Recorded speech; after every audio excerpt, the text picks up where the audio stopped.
आज एयरपोर्ट पर हुआ भव्य स्वागत, सीएम धामी और राज्यपाल ने किया अभिनंदन। अंकिता हत्याकांड में हाईकोर्ट का सख्त रुख, तीनों मुख्य आरोपी की जमानत याचिका खारिज, 2 दिन की सुनवाई के बाद आया बड़ा फैसला। और ऋषिकेश में जॉम्बी नशे का आतंक, युवाओं पर मंडराया जानलेवा खतरा, पीएम और सीएम को ज्ञापन भेजेंगे भटनागर। देहरादून हरिद्वार मार्ग पर भीषण सड़क हादसा, इको गाड़ी और लोडर में जोरदार टक्कर, हादसे में 4 लोगों की मौत और 3 लोग गंभीर रूप से घायल। पौड़ी में लाचार पति का वीडियो वायरल, पत्नी को कंधे पर लाद कर पहुंचा अस्पताल, सीएम धामी से लगाई सड़क निर्माण की गुहार।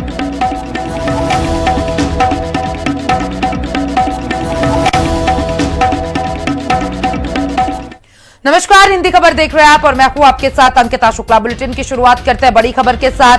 खबर देहरादून से है, जहां सीएम धामी ने बड़ी सौगात दी है। प्रदेश की महिलाओं को यह बड़ी सौगात दी गई है।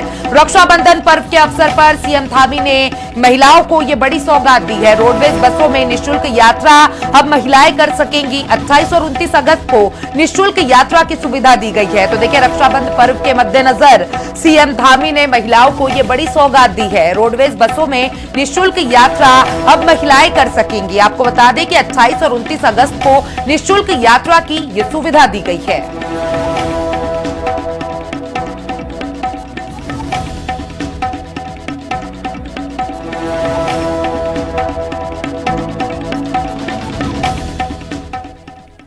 और उपराष्ट्रपति सीपी राधाकृष्णन ने इंदिरा गांधी राष्ट्रीय वन एकेडमी में भारतीय वन सेवा के 2025 और 27 के बैच के अधिकारी, प्रशिक्षुओं और प्रशिक्षण प्राप्त कर रहे रॉयल भूटान वन सेवा के अधिकारियों को संबोधित किया।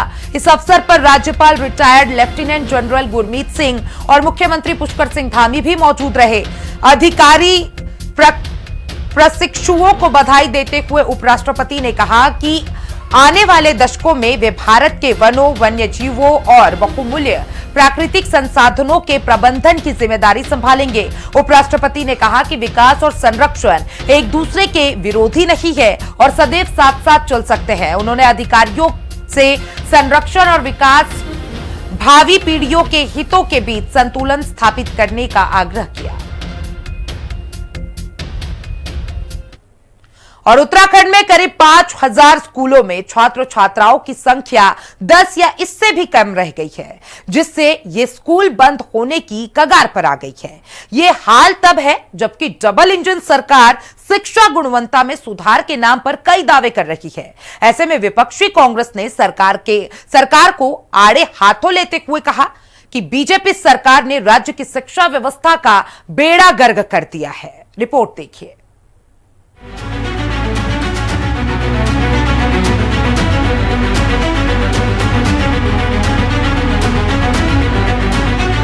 उत्तराखंड में चल रहे करीब 17,000 सरकारी स्कूलों में से 5,000 स्कूल बंद होने की कगार पर हैं। इनमें छात्र छात्राओं की संख्या 10 या फिर इनसे भी कम रह गई है।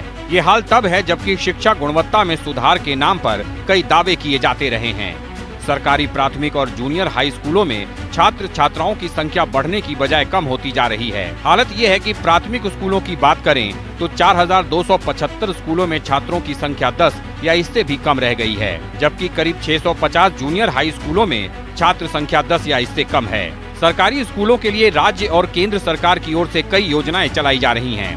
विद्यालयी शिक्षा का वार्षिक बजट करीब 12,000 करोड़ का है, लेकिन इसके बाद भी स्कूलों की स्थिति से सरकार पर सवाल खड़े हो रहे हैं। विपक्षी कांग्रेस का कहना है कि इन आंकड़ों ने बीजेपी के पढ़ेगा इंडिया तो बढ़ेगा इंडिया जैसे खोखले नारों की पोल खोल दी है। वहीं राज्य के शिक्षा मंत्री धन सिंह रावत का कहना है कि परिस्थितियां जो भी हों, लेकिन सरकार किसी भी स्कूल को बंद नहीं करेगी। सरकार की किसी भी स्कूल बंद करने की कोई मंशा ही नहीं है। ठीक है, छात्र सर कम हो रहे हैं लगातार। अब अगर किसी गांव में अगर एक भी बच्चा अगर पढ़ने वाला अगर वहाँ पे नहीं है तो वो परिस्थितियाँ अलग हो सकती हैं। लेकिन सरकार फिर स्पष्ट कह रही, मैं तीसरी बार कह रहा हूँ कि सरकार कोई भी स्कूल बंद नहीं करेगी। पढ़ेगा इंडिया तो बढ़ेगा इंडिया, और बेटी बचाओ बेटी पढ़ाओ का नारा जो है लगता है वो खुश हो गया। बेटी पढ़ाओ कहाँ से जब स्कूल बंद हो रहे हैं, और पढ़ेगा इंडिया तो बढ़ेगा इंडिया कैसे होगा जब स्कूल बंद हो रहे हैं। बच्चों की संख्या कहीं 3 है कहीं 10 है, 4,500 के आसपास स्कूल है। स्वास्थ्य सेवाओं के बाद शिक्षा क्षेत्र का इतना बुरा हाल है, और सरकार के तमाम दावे हैं वो दावे भी हैं जुमलेबाजी है, खोखले दावे। सरकारी स्कूलों में छात्रों की घटती संख्या की प्रमुख वजह जर्जर स्कूल भवन, बुनियादी सुविधाएं नहीं होना और शिक्षकों की कमी मानी जा रही है। वहीं प्रदेश में शिक्षा गुणवत्ता के नाम पर समग्र शिक्षा योजना, प्रधानमंत्री पोषण योजना, मुख्यमंत्री मेधावी छात्र प्रोत्साहन छात्रवृत्ति योजना, बालिका शिक्षा प्रोत्साहन योजना सहित कई योजनाएं चलाई जा रही हैं। इसके अलावा पीएम श्री स्कूल और क्लस्टर विद्यालय के नाम पर नए प्रयोग होते रहे हैं। इसके बाद भी छात्र छात्राओं की संख्या बढ़ने की बजाय घट रही है, जिससे लगभग 5,000 स्कूलों के बंद होने की आशंका है। अब शिक्षा मंत्री घटती संख्या के बावजूद स्कूलों को बंद नहीं करने की बात कर रहे हैं, लेकिन ऐसे में सवाल ये भी है कि केवल नाम के लिए स्कूल चलाकर सरकार किसका भला कर रही है। देहरादून से संवाददाता दीपिका भंडारी और शुभांगी भट्ट के साथ ब्यूरो रिपोर्ट, हिंदी खबर। और उत्तराखंड में बहुचर्चित अंकिता भंडारी हत्याकांड में पुलकितारत सौरभ भास्कर और अंकित गुप्ता को अदालत से बड़ा झटका लगा है। तीनों अभियुक्तों की जमानत याचिका अदालत ने खारिज कर दी है और मामले की सुनवाई के दौरान अभियुक्तों की ओर से अंकिता की मौत को आत्महत्या साबित करने की दलील दी गई थी, लेकिन अदालत ने उपलब्ध तथ्यों और गवाहों के बयान को अहम माना है।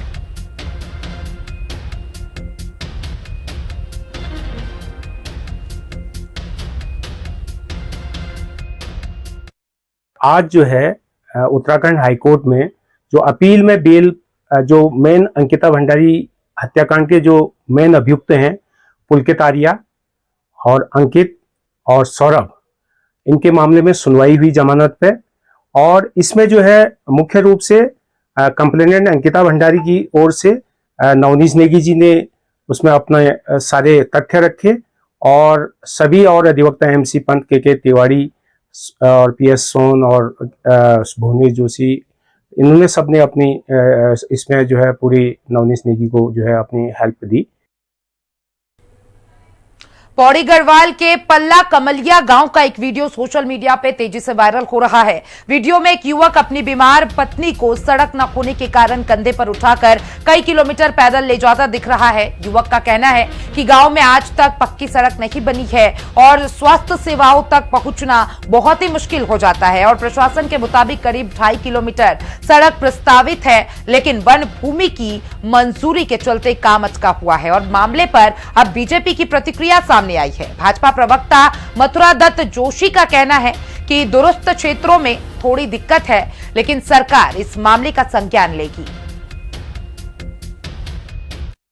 निश्चित देखिए कुछ जगह असमानताएं हैं और निश्चित रूप से अस्पतालों की दूरी काफ़ी है, मानकों के हिसाब से भी काफ़ी है। सरकार का प्रयास है कि कुछ मानकों में चेंज किया जाए, उनके मानक बदले जाएं और नज़दीकी स्तर पर भी अस्पताल खोले जाएं, वहाँ व्यवस्था की जाए। जहाँ तक आपने बीरोखाल की बात कही है, वो निश्चित रूप से दूर से व्यक्ति आया है, बीमार की स्थिति है, बरसात का भी मौसम है और अगर ऐसी कोई घटना हुई है, जो भी घटना हुई है, सरकार उसमें गंभीरता से विचार कर रही है। उत्तराखंड बीजेपी के प्रदेश प्रभारी दुष्यंत गौतम को जिम्मेदारी से हटाए जाने के बाद सियासत गरमाते हुए नजर आ रही है। कांग्रेस ने इस फैसले को अंकिता भंडारी हत्याकांड से जोड़ते हुए बीजेपी पर सवाल खड़े किए हैं। कांग्रेस प्रदेश अध्यक्ष गणेश गोदियाल का दावा है कि अंकिता भंडारी के माता पिता की राहुल गांधी से मुलाकात के बाद दुष्यंत गौतम को हटाया गया है। हालांकि बीजेपी ने इस दावे को खारिज किया है और इसे संगठनात्मक बदलाव बताया है। अब दोनों दलों के आमने सामने आने से सियासी बहस और ज्यादा तेज हो गई है। अंकिता भंडारी हत्याकांड में राहुल गांधी जी ने पहले भी अंकिता भंडारी जी के माता पिता से बातचीत की, लेकिन वो बातचीत रूबरू आमने सामने की नहीं थी। अब ये कुछ दिन पहले जब अंकिता भंडारी के माता पिता से राहुल जी की सामने मुलाकात हुई और उन्होंने हकीकत जब राहुल जी को बताया, राहुल जी ने कहा कि हम इस न्याय की लड़ाई में आप लोगों के साथ हैं, जो भी भाजपा के नेता इसमें अपराधी हैं उनको बख्शा नहीं जाएगा। तो भाजपा पहले से ही इस मामले में बैकफुट पर थी, गौतम जी के मामले में बैकफुट पर थी, और राहुल जी का ये संज्ञान लेने से पूरी तरह भाजपा बैकफुट पर आई। एक मामला नहीं, अनेक मामले हैं। जैन जी के मामले में राहुल जी के, जब राहुल जी इस मामले में आए, जैन जी वाले मामले में, तो बीजेपी बैकफुट पर हुई। अंतर्राष्ट्रीय विषयों पर राहुल जी ने जो जो कहा वो सत्य हुआ, उस पर बीजेपी बैकफुट पर आई। चाइना से अरुणाचल के विषय में हमारे जो जिस प्रकार के स्थितियां वहां पर हैं, अरुणाचल प्रदेश में हैं, जो राहुल जी ने कहा वो सत्य साबित हुआ, वहां पर बीजेपी बैकफुट पर आई। तो राहुल जी जो जो बातें कह रहे हैं वही बातें सत्य हैं, और जब हकीकत सामने आ रही है तो बीजेपी बैकफुट पर होते जा रही है। बस दुष्यंत गौतम जी के बारे में भी यही बात है। देखिए, ये गणेश गोदियाल जी प्रदेश कांग्रेस कमेटी के अध्यक्ष हैं, लेकिन मुझे कभी कभी उनके बयान में बड़ा ताज्जुब लगता है। जब कांग्रेस पार्टी ने 2022 के चुनाव के बाद 2023 में देवेंद्र यादव जी को हटाया था, तो क्या कारण थे देवेंद्र यादव जी को क्यों हटाया? उससे पहले, देवेंद्र यादव जी से पहले अनुग्रह नारायण सिंह यहाँ के प्रभारी हुआ करते थे, उनको क्यों हटा दिया क्या पार्लियामेंट के चुनाव के बाद, 19वां पार्लियामेंट के चुनाव? उससे पहले अंबिका सोनी जी थी, उनको क्यों हटाया गया? ये प्रभारी बदलने की प्रक्रिया होती है, और उनके यहाँ तो जब मर्जी तब हटा दिए जाते हैं, जब मर्जी तब बदल दिए जाते हैं। उसमें भी उनको बोलना चाहिए क्यों हटाते हैं उनके यहाँ। और चंपावत के सीमांत इलाके की छात्रों के लिए राहत भरी खबर है। लोहाघाट ब्लॉक के सुल्ला और पासम गांव की छात्राएं अब स्कूल जाने के लिए 15 से 20 किलोमीटर पैदल सफर नहीं करेंगी। लंबे समय से की जा रही मांग के बाद प्रशासन ने विद्या वाहिनी योजना के तहत 2 स्कूल वाहनों की व्यवस्था की है। वाहनों को हरी झंडी दिखाकर स्कूल के लिए रवाना किया गया। वाहन मिलने से छात्रों और अभिभावकों में खुशी की लहर दौड़ गई। छात्रों ने मुख्यमंत्री और जिला अधिकारी का धन्यवाद किया। और माननीय पुष्कर सिंह धामी से और जिला प्रशासन से मेरा बहुत बहुत धन्यवाद कि हमारे लिए गाड़ी की व्यवस्था यहाँ हो चुकी है, और हमारे भविष्य के लिए भी गाड़ी की व्यवस्था होनी चाहिए और जरूर होगी। और हम अब हमारे घर वालों को पूरा भरोसा भी है, और हमारे ड्राइवर भी हमारे गांव के हैं, और हमारे घर वालों को भरोसा है कि हमारे बच्चे सुरक्षित घर पहुंच जाएंगे। और हम पहले बहुत लेट पहुंचते थे क्योंकि गाड़ी की व्यवस्था नहीं होती थी, और एक एक पीरियड हमारा छूट जाता था, हमारी पढ़ाई भी अच्छे से नहीं हो पाती थी। तो अब गाड़ी की व्यवस्था होने से हमारी पढ़ाई भी पूरी अच्छी तरह हो पाती है, और हमारे भविष्य में भी ये गाड़ी लगनी चाहिए। और हमारे रास्ते में बहुत जंगली जानवरों का खतरा भी था, और पेड़ गिरने की भी वो थी, पेड़ भी गिरते थे, तो हम अब इससे बचाव हो चुके हैं गाड़ी के उससे। और मैं आप सभी का धन्यवाद करती हूँ।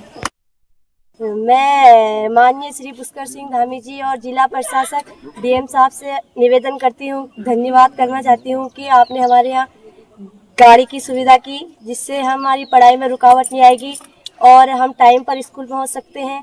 हमारे घर वालों का विश्वास बढ़ सकता है। ऐसे ये सुविधा भविष्य के लिए बनी रहे। बड़ा हर्ष का विषय है कि हमारा जो है सुल्ला और ग्राम पंचायत सुल्ला और पासम के लिए वाहन की व्यवस्था की गई है। हमारे ऊर्जावान मुख्यमंत्री श्री पुष्कर सिंह धामी जी द्वारा हमारी वाहन की व्यवस्था की गई। मैं उनका बहुत बहुत धन्यवाद करना चाहूँगा, और जिला अधिकारी महोदय जी का भी धन्यवाद करना चाहूँगा, और साथ में हमारे सतीश पांडे जी का भी धन्यवाद करना चाहूँगा, और हमारे मोहितदा हैं उनका भी धन्यवाद कहना चाहूँगा, और हमारे जिला अध्यक्ष श्रीमान आनंद सिंह अधिकारी जी का भी धन्यवाद कहना चाहूँगा। और हमारा जो है कि बच्चों के लिए बहुत ही ये हर्ष का विषय है। मैं सभी लोगों का धन्यवाद कहना चाहूँगा, और हमारे ब्लॉक प्रमुख श्री महेंद्र जी ढेग जी का भी धन्यवाद। और सितारगंज में सर्वधर्म के लोगों ने एकजुट होकर भाईचारे और पुरानी परंपराओं के साथ त्योहार मनाने की बात कही। व्यापार मंडल अध्यक्ष उमेश अग्रवाल के नेतृत्व में व्यापारी और विभिन्न धार्मिक कमेटियों के लोग तहसील पहुंचे और एसडीएम के नाम ज्ञापन तहसीलदार को सौंपा। लोगों ने कहा कि सितारगंज हमेशा से आपसी भाईचारे की मिसाल रहा है। 12 वफात समेत सभी धार्मिक आयोजन पुरानी परंपराओं के अनुसार शांतिपूर्ण तरीके से मनाए जाएंगे और सभी समुदाय मिलकर त्योहार मनाएंगे। 25-26 तारीख को 12 वफात का त्यौहार आ रहा है। उसमें जिसमें रोशनी और ये जगह जगह जलसे वगैरह का आयोजन किए जाते हैं। तो उस सिलसिले में हम लोगों ने तहसीलदार साहब को एक ज्ञापन दिया है, जिसमें कि हमने परमिशन मांगी है कि जो आज तक शुरू से प्रथा चलती आ रही है उस प्रथा को चलने दिया जाए, उसमें किसी भी प्रकार का कोई व्यवधान ना डाला जाए। तो इस सिलसिले में हमने तहसीलदार साहब को एक ज्ञापन दिया है कि साहब जो काम हम लोगों के सभी वर्गों के सभी समाज के लोगों का प्रोग्राम जो चलते हैं, कहीं जागरण होता है, रोड पे होता है, मंदिर में जगह नहीं मिल पाती है, या अब जलसा होना है उसके लिए मस्जिद में इतनी जगह नहीं है, ईदगाह बहुत दूर पड़ जाता है, तो वो बीच रोड पे ये होता आया है आज तक, तो वहीं पे वो होगा। इस सिलसिले में हमने तहसीलदार साहब को ज्ञापन दिया है। पहला जो ज्ञापन दिया गया है वो 12वीं शरीफ के लिए दिया गया है। जो कल अमन कमेटी की जो मीटिंग हुई थी, तो इंस्पेक्टर साहब ने उसमें बोला था कि इसमें रोड पे कोई भी कार्य करने की परमिशन ना दी जाएगी। तो उस उपलक्ष्य में व्यापार मंडल के अध्यक्ष सोनू भाई और दीपेंद्र सिंगल जी और तमाम कार्यकर्ता और समाजसेवी लोग आके एसडीएम साहब को इस चीज़ के लिए ज्ञापन दिया गया कि जो काम पिछले जब से सितारगंज विकसित हुआ है तब से जो चीज़ें चली आ रही हैं सामाजिक और धार्मिक, और वो सारे धर्मों की यहाँ सुकून से, अगर किसी भी धर्म का कोई काम हो रहा है, अगर जो भी व्यवस्था की वजह से अगर कहीं रूटों पे भी आना पड़ रहा है, तो किसी भी मजहब के लोगों को कोई आपत्ति नहीं है। हमने 2 प्रकार के ज्ञापन दिया हमारे कमेटी के द्वारा। पहला ज्ञापन तो ये था कि जो हमारा ईद उल नबी जो हमारा जलसा हुआ, ये हमारा रमपुरा मस्जिद में होता है, ये हमारा जामा मस्जिद में होता है। ये आज से नहीं, 50 वर्ष भाती चलता हुआ है। ये हम चाहते हैं कि जैसा तो हमने कल मना कर दिया कि हम कोई परमिशन नहीं देंगे किसी भी जलसे की या किसी भी अब जागरण की या किसी भी शिविर लगाने की। तो ये हमारे सर समाज के कहने की गलत है, तो चूँकि सब ये गलत भी है। आज तक ऐसा कभी हुआ नहीं। स्थानीय शहर हमेशा प्यार मोहब्बत का गुलदस्ता बनता है, भाईचारे की मिसाल बनकर बना है। तो आज तक कभी ऐसा हुआ नहीं कि ऐसा कोई काम रोका गया हो। तो हमने एजेंट साहब को ज्ञापन दिया। पहले ये ज्ञापन था कि इनमें हमें परमिशन दी जाए, कोई जलसा होने दिया जाए। और चंपावत के सीमांत इलाके की छात्रों के लिए राहत भरी खबर है। लोहाघाट ब्लॉक के सुल्ला और पासम गांव की छात्राएं अब स्कूल जाने के लिए 15 से 20 किलोमीटर पैदल सफर नहीं करेंगी। लंबे समय से की जा रही मांग के बाद प्रशासन ने विद्या वाहिनी योजना के तहत 2 स्कूल वाहनों की व्यवस्था की है। वाहनों को हरी झंडी दिखाकर स्कूल के लिए रवाना किया गया। वाहन मिलने से छात्रों और अभिभावकों में खुशी की लहर है। छात्रों ने मुख्यमंत्री और जिलाधिकारी का धन्यवाद किया। अभी जिस हिसाब से हमारे यहाँ बेड है, वैसे तो 30 बेडेड हॉस्पिटल है, लेकिन अरेंजमेंट करके हम अभी 45-46% अभी एडमिट है, जिसमें से कि 14 हमारे यहाँ डिलीवरी हैं और कल से अब तक 7 सिजेरियन हो चुके हैं और 7 नॉर्मल डिलीवरी हो गई हैं। अभी पूरी तरीके से पैक है हमारा डिलीवरी सिस्टम और डिलीवरी रूम और डिलीवरी वार्ड। और दूसरी तरफ हमारे यहाँ विभिन्न प्रकार के पेशेंट हैं, जिसमें कि 7 पेशेंट अभी पीडिया के और ऑर्थो के, उसके अलावा आजकल COPD के जो रेस्पी के पेशेंट हैं वो बहुत सारे एडमिट हो रखे, जनरल पेशेंट है, और अभी एक स्नैक बाइट का भी पेशेंट आ रखा है। और सितारगंज में सर्वधर्म के लोगों ने एकजुट होकर भाईचारे और पुरानी परंपराओं के साथ त्योहार मनाने की बात कही है। व्यापार मंडल अध्यक्ष उमेश अग्रवाल के नेतृत्व में व्यापारी और विभिन्न धार्मिक कमेटियों के लोग तहसील पहुंचे और एसडीएम के नाम ज्ञापन तहसीलदार को सौंपा। लोगों ने कहा कि सितारगंज हमेशा से आपसी भाईचारे की मिसाल रहा है। 12 वफात समेत सभी लोगों को इसमें शामिल किया गया। चले बढ़ते अगली खबर की ओर। पौड़ी जिले के सतपुली क्षेत्र में अतिवृष्टि के बाद आई आपदा से हड़कंप मच गया है। हम महर गांव में भूस्खलन की चपेट में आए 2 मंजिला भवन में दबे 3 लोगों की तलाश के लिए चलाए गए संयुक्त रेस्क्यू अभियान में एक मासूम बच्चे समेत 3 के शव बरामद कर लिए गए हैं। पौड़ी की जिलाधिकारी स्वाति एस भदौरिया ने खुद करीब 3 किलोमीटर का दुर्गम पैदल रास्ता तय करके मौके पर पहुंचकर राहत बचाव कार्य की कमान संभाली और जिला प्रशासन ने प्रभावित परिवार को 14 लाख रुपए की त्वरित आर्थिक सहायता राशि का चेक भी सौंप दिया है। बहुत ही दुखद घटना यहाँ आपदा के कारण हुई। मेहर गांव जो द्वारीखाल ब्लॉक में है वहाँ पे, और बहुत ही दुर्गम गांव है, और वहाँ हम सब लोग भी, हमारी टीम, हमारी चाहे स्वास्थ्य विभाग की टीम, SDRF, पुलिस, राजस्व की पूरी टीम, सभी लोग वहाँ पे तत्काल मौके पर भी पहुंचे और वहाँ के लोकल ग्रामीणों की मदद से वहाँ जो भी रेस्क्यू ऑपरेशन पूरा चलाया गया। और उसमें कल देर रात लगभग 8, साढ़े 8 बजे के आसपास तीनों बॉडीज रिकवर कर ली गई थी। और तत्पश्चात हम लोगों ने जो वहाँ पे उनके परिवारजन थे उनसे मुलाकात भी उस समय करी, और उसके बाद उनको राहत राशि भी लगभग 14 लाख रुपए उनको दिए गए, जो भी अलग अलग चीजों के मिलाकर। और उसके बाद परिवारजनों से भी हम लोगों ने बात करी और उनको ये आश्वस्त किया है कि कोई भी उनकी अगर आवश्यकता है तो उसमें जिला प्रशासन उनके साथ खड़ा है। देखिए, जैसे आपदा के लिए DM मैम के हमें निर्देश थे कि पहले ही सारी व्यवस्थाएं कर ली जाएं, तो इसी क्रम में हमारे यहाँ जिलाधिकारी महोदय के निर्देशानुसार और शासन के निर्देशानुसार सितंबर तक का राशन वहाँ मेहर गांव में भी हमारे द्वारा वितरित किया जा चुका है। तो राशन की SH कोई नहीं थी, और इसके अलावा भी DM सर मैम के निर्देश के अनुसार 180 फूड पैकेट डिफरेंट तहसीलों पर रखे गए हैं। तो वहाँ फूड पैकेट गए थे, तो फूड पैकेट की और राशन की इस तरह की कोई इशू नहीं है। और लक्सर के खडंजा कतुबपुर गांव स्थित रेलवे फाटक के पास एक बड़ा हादसा हो गया, जहां वंदे भारत ट्रेन की चपेट में आने से 19 वर्षीय किन्नर की मौके पर ही दर्दनाक मौत हो गई। मृतक की पहचान देवबंद सहारनपुर निवासी अलीशा के रूप में हुई है, और हादसे के बाद मौके पर काफी देर तक अफरा तफरी और हंगामे की स्थिति बनी रही। घटना की सूचना मिलते ही पुलिस ने मौके पर पहुंचकर शव को कब्जे में लिया और पोस्टमार्टम के लिए भेज दिया। फिलहाल पुलिस हादसे के कारणों की गहनता से जांच कर रही है। हाँ जी, जय माता की। हम अपनी फ्रेंड के मिलने आए थे यहाँ खंजे में, ठीक है। वो मेरी गुरु भाई की फ्रेंड बनी, उसका नाम नहीं जानती हूँ, पर हाँ फ्रेंड में घूमने आए थे हम अपने यहाँ। और एक बुढ़ा अचानक से आज जब ट्रेन आ रही, पहले उसने लकड़ियाँ मारी, डंडे मारे, तो एक हाथ पे एक इस पे, तो मेरे चेले को बर्दाश्त नहीं हुआ।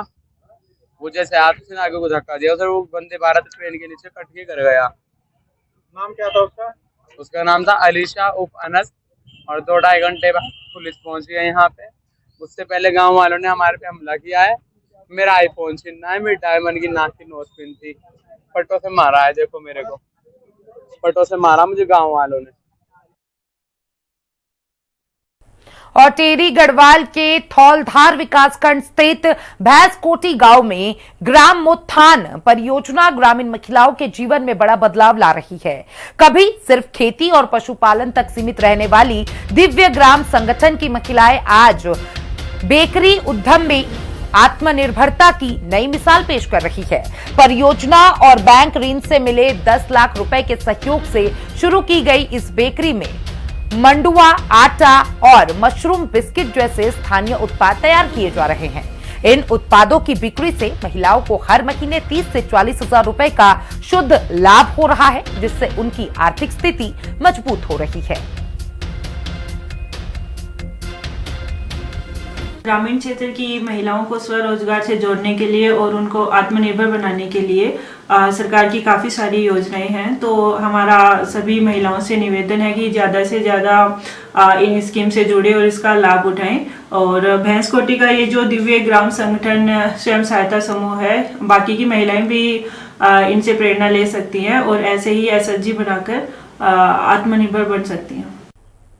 और देहरादून हरिद्वार मार्ग पर मणि माई मंदिर के पास बुधवार दोपहर एक भीषण सड़क हादसा हो गया। देहरादून से हरिद्वार जा रही एक इको गाड़ी अनियंत्रित खड़े लोडर वाहन से टकरा गई। बताया जा रहा है कि लोडर का अचानक टायर निकलने से यह दर्दनाक हादसा हुआ।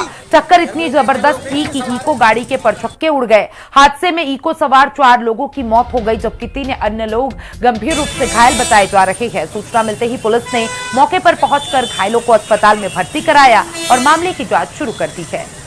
चल भाई यार, भैया कितने लोग थे इसमें सवार है?